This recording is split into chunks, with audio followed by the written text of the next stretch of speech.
আজকে তোমাদের সাথে শেয়ার করবো একটা নিউ এপিসোড, যেই এপিসোডটা হতে চলেছে প্রচন্ড ইন্টারেস্টিং, কারণ এটা রয়েছে শান্তিনিকেতনের বিখ্যাত পৌষ মেলার ব্যাপারে। তো ফার্স্টেই আমরা সকালবেলা বেরিয়ে পড়েছিলাম আর ভোর শিয়ালদা থেকে মাতারা এক্সপ্রেসে চেপে পড়েছি শান্তিনিকেতনে যাওয়ার জন্য। হাওড়া থেকেও প্রচুর ট্রেন ছাড়ে, তোমরা চেক করে নিতে পারো। এই হলো কি সুন্দর দৃশ্য দেখতে দেখতে আর চা খেতে খেতে আমরা নেমে পড়লাম কবিগুরু শহর শান্তিনিকেতনে। তারপর স্টেশন থেকে বাইরে বেরিয়ে টোটো খুঁজতে লাগলাম। শেয়ারেও যেতে পারো আর রিজার্ভে যেতে পারো, চেষ্টা করতে হবে শেয়ারে যাওয়ার, কারণ রিজার্ভে অনেক টাকা নিয়ে নেবে। আর এই হচ্ছে মেলার গেট, আর দুই পাশে শুধু স্টল আর স্টল।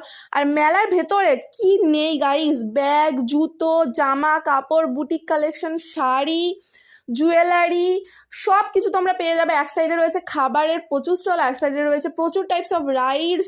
আর এখানে একটা জায়গায় এই যে পেঁচা পেঁচি টাইপের জুট আইটেমসের মানে দিয়ে বানিয়ে বিক্রি করছে, আমার তো প্রচুর ভালো লেগেছে।